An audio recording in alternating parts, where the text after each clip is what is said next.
결혼하신 거예요? 네, 좀 늦게 했어요. 결혼하셨고 직장 다니시는 거 아니세요? 직장 다니고 있어요. 어, 우선은 무당은 그래요. 오시면 자, 금전일까, 뭐 인연 때문일까, 문서일까, 아니면 관제가 들었나, 몸이 아플까. 사람이 저희를 찾는 이유가 다 거기서 이렇게 들어있거든요. 네. 없어, 이 중에. 음, 문서도 아닌 것 같고, 금전도 아닌 것 같고, 그렇다고 관제도 없고, 시비, 뭐 이별 이런 것도 없어요. 네. 시험을 보실 분도 아닌 것 같고, 공부를 하실 분도 아닌 것 같고, 근데 이제 딱히 결혼을 하셨다 하시니 자녀 애기 소리는 안 들립니다. 네, 사실은 아이가 안 생겨서 고민이 좀 돼서 왔어요. 네, 결혼을 좀 늦게 하다 보니까 아이를 조금 나이가 차서 좀 늦게 한 결혼이니까 아이를 좀 서두르고 싶은데 저는 이제 핌을 안 하는데 오빠도 나이가 그러니까 배우자도 나이가 좀 있는데 아이가 들어서질 않는 거예요. 그래서 이제 뭐 그 아는 분 또 통해서 가서 무슨 이제 아이가 생기는 뭐 그런 것들이 있더라고요. 그래서 그런 것도 다 받아보고 그랬는데도 안 생기더라고요. 그래서 너무 고민이 돼가지고 혹시 뭐 이렇게 사주에 아이가 없나? 뭐 이런 생각도 해서 한번 여쭤보고 싶어서. 근데 아이가 생기는 거 뭐 아는 분을 통해서 한 게 혹시 뭐 삼신 받는 거 이렇게 무녀 선생님? 네네. 왜 병원에는 안 가보셨어요? 검사 받아보셨어요? 네, 병원에는 안 가봤어요. 뭐 아이가 없어서, 그러니까 오빠는 재혼이고 저는 이제 초혼이었는데 아이가 없었거든요. 그래서 둘 다 뭐 전혀 문제가 되질 않아서 결혼했는데 그래서 뭐 딱히 그렇게 문제가 된다고 생각을 하진 않아서 병원에는 안 갔거든요. 알았어요. 자, 여기 나이하고 생일, 성씨만 주세요. 네.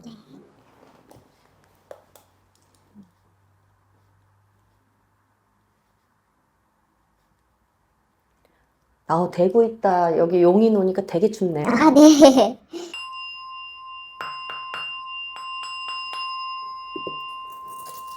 나이들이 꽤 많으신데요? 네. 이분은 한 번 실패하신 거예요? 네.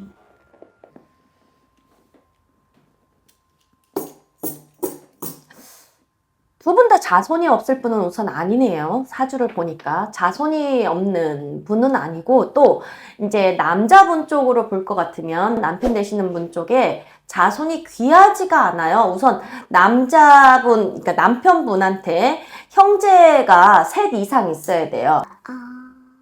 그러니까 뭐 형님이 됐던 아우가 됐던 아니면 여동생이건 누나건 이 직계 형제가 우리 남편분의 직계 형제가 셋 이상이라고. 아, 네네.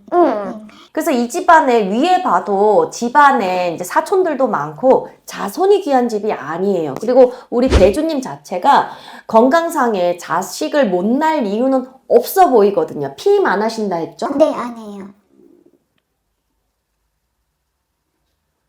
최근에 3, 4년 이내에 상이 난 것도 없습니다. 네, 없어요. 음.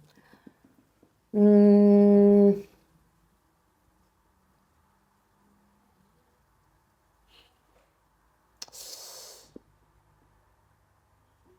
남편분이 한 번 실패를 하고 결혼하신 거죠? 네.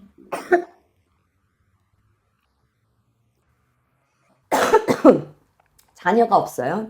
네, 없다고 저는 알고 있거든요. 그러니까 이제 이혼한 지 좀 지나서 만나신 거예요? 이게 뭐 정확하게는 잘 모르겠는데 어쨌든 자녀가 없는 걸로 저는 알고 있거든요. 그러니까 전 부인에 대해서 뭐 모르시는 거네요? 네, 뭐 혹시 물어보진 않았어요.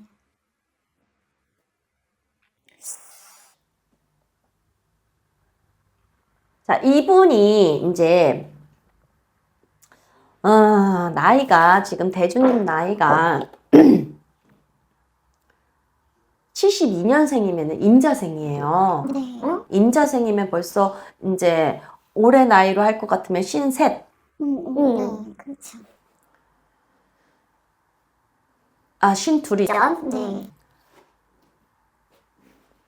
나 말을 어떻게 해야 될지 모르겠는데, 저는요, 네. 제가 틀릴 수 있어요. 네. 제가 틀릴 수 있는데, 저는 이분한테 자녀가 보입니다. 우선 나오는 대로, 저는, 이분이 한 분하고에서만 자녀가 있는 게 아니라, 또 집이 달라. 그러니까, 한 아이는 여기 있고, 한 아이는 여기 있어. 그러면 엄마가 같은 것 같진 않아요. 네. 근데 아이가 둘이 보여요. 지금 나이로 따질 것 같으면, 하나는 중학생 정도 되는 나이고요. 그리고 또 하나는 그거보단 안 되는 초등학생 정도 되는 나이인데, 결혼하신 지는 몇 년 되셨어요? 지금 한 2년 정도 좀 넘어가요. 저는 자녀가 보입니다. 만약에 제가 틀리면 네. 뭐 저한테 문자를 하시던 뭐 어떻게 하셔도 제가 달게 받아야겠죠.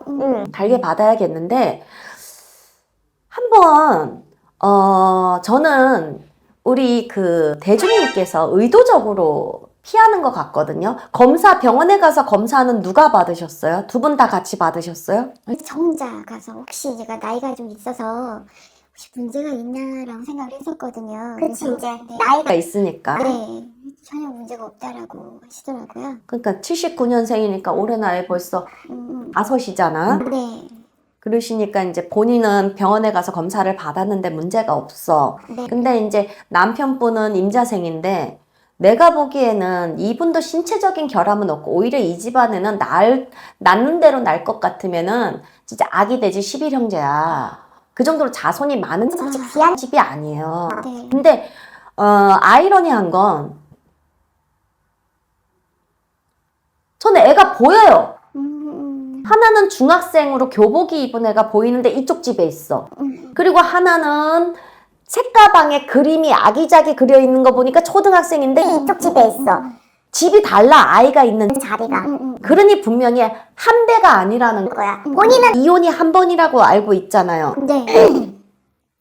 그것도 어떻게 된 상황인지 좀 확인해 볼 필요가 있을 것 같고요. 그런 것을 떠나서 우선 남편분 데리고 병원부터 가보세요. 제가 보기에는 30늘 100번 받아도 길문을 막아놓은 형국이야 지금. 길문을 막아놓은 형국이라고.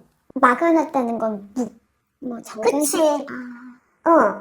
삼신이 내릴래야 내릴 수가 없어. 길문을 막아놨다니까. 그럼 선생님 그거를 수술한 거를 풀면 아이가 더 있다는 거죠? 그렇죠. 저는 뭐 다른 사람들은 뭐 속이 없다고 말할 수도 있는데 결혼을 할 때는 이 사람이 어차피 이혼을 했던 걸 아니까 흠이 있어도 상관없다라고 결혼을 해서 아이가 있어도 상관이 없었거든요. 그래서 그냥 뭐 아이가 있어도 뭐 지금 한 명 있다고 해도 사실 뭐 충격이긴 한데 하나든 둘이든 사실은 괜찮아요. 어머 우리 기수님 대단하다. 아니 본인은 없다고 하고 지금 재혼을 하신 거잖아. 본인한테 초혼이잖아. 네. 그런데 그냥 뭐 결혼할 사랑해? 사람이니까 네. 그러니까 그 사람 아이도 낳아서 그냥 같이 잘 살고 싶은 게 이제 마음이니까. 그런데 그냥 그 아이들이 있다고 하면 속이지 말고 그냥 얘기를 해서 아이들도 같이 있을 수 있으면 있는 것도 괜찮다고 생각을 해요.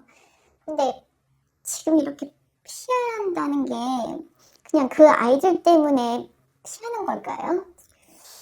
우선은요, 두 아이들이 본인이 호적 신고를 하는 데 있어서 자녀가 안 보였잖아요. 네. 그러면 호적에 안 올린 자식들이에요. 그러니까 전 부인한테 그래서는 진짜 애가 없을 수가 수가 있어요. 근데 나는 애가 둘이 보인다는 거야. 근데 이 아이들이 호적에 올렸을 것 같으면 우리 기주님이 모를 리가 없잖아. 네, 맞아요. 그러니까 이것조차가 좀 꼬여 있는 거야. 자, 상황은 이해 가세요? 네. 전 부인한테서 나온 자식이었다면 호적에 올라 있겠지. 아, 그러니까 내가 결혼을 했지만 아이 없이 이혼했다는 말이 거짓은 아닐 겁니다. 근데 나는 중학생이 하나가 보이고 초등학생 가방 그림 그려져 있는 캐릭터 가방이 하나가 보이는데 집이 달라. 근데 얘들은 왜 호적이 없는지 내가 틀릴 수도 있으니 이거를 확인하기 위해선 첫 번째, 이 양반이 나는 애를 낳고 싶은데 지금 아기가 안 가져지는 것처럼 해서 우리 기준님만 애가 네. 탓이잖아? 네네. 이거부터 확인 사살이 들어가야 돼야 될 것 같아요. 제가 보기에는 아이가 내리는 길문이 막혔다. 정관 수술을 한 상태다라고 나는 이렇게 밖에는 안 나와요. 쌤, 그러면 만약에 그러니까 아이가 만약에 제가 원하는 대로 아이가 생겨서 이 사람하고 계속 인연이 맺어질 것 같으면 앞에 부분에 말씀하신 것처럼 이쪽에도 자식이 있고 이쪽에 자식이 있는 거잖아요. 그러면 저하고도 인연이 그렇게 짧게 끝나는 인연으로 끝날 수도 있는 건가요? 아니면 아니 기준님은 그렇게 오래 살고 싶어? 충격 없어요? 지금 제 말에 혹시라도 사실이면 어쩌지 하는 그런 걱정도 없어요? 있어요. 있는데 그냥 지금은 너무 사랑하는 사람이니까 그냥 믿어주고 싶은 마음도 있고. 아니 근데 그쪽이 우선 확인해 봐야 되는 게 내가 더 진짜 나한테 내가 본인보다 언니예요. 언니인데 동생 같은 마음에서 얘기를 할 것 같으면 첫 번째 좋다 이거야. 너가 더 살고 싶어? 그러면은 그 아이가 자라는 걸 얘가 알고 있었는지 모르고 있었는지가 첫 번째 확인이고 네. 두 번째는 알고 있었다면 계속 관계가 유지되는지 안 되는지 그것부터 확인한 다음에 네가 살지 말지를 결정을 하는 게 맞는 것 같아. 내가 동생 같으니까 네. 이치가 그렇지 않겠어요? 근데 이렇게 하기 이전에 제일 먼저 첫 번째는 본인은 피임 안 하고 아이를 갖고 싶어서 이렇게 그런 태도를 취하고 있는데 내가 봐서는 이 양반 100% 이거 정관수술이야. 그러니까 병원부터 가서 너만 검사 받지 마시고 남편 검사 받으시고 만약에 이분이 당신을 속이고 정관수술을 한 상태라면 이 문제도 그때서 이렇게 드러내서 확인을 해보시라는 거예요. 그런데 참 확인하기가 어려운 게 호적이 없으니 본인이 인실직고를 안 하면 네. 무슨 수로 확인합니까? 그래서 이 사람이 지금 본인이 몰랐던 사실은 내가 보기엔 한 번의 실패가 아니라 하나, 둘, 셋이라는 거야. 호적은 하나였지만. 그리고 자식이 없는 게 아니라 이미 자식이 있는데 왜 호적에 못 올렸을까? 근데 이거를 이 사람이 인실직고를 안 하면은 확인할 길이 없어요. 근데 단 하나, 만약에 한 마디 거짓말이면 두 마디, 세 마디도 나는 거짓말의 확률은 높다고 보거든. 그 첫 번째가 정관수술부터 확인하시라는 거야. 제가 볼 때에는요, 이 양반 분명히 수술했습니다. 제가 또 있을 수도 있겠네요. 그러니까 하는 말이야. 그러니 자네가 지금 남편이 너무 좋아서 다 과거지사야. 나 이제 나하고만 잘 살 수 있겠어요. 과거가 아닐 수도 있다라는 생각을 하란 말이야. 아셨죠? 미안해요. 좋은 얘기 못해서. 근데 조금 냉정하고 이성적으로 좀 판단을 하셔야 될 것 같아요. 네. 알겠어요? 조심히 돌아가세요. 합니다.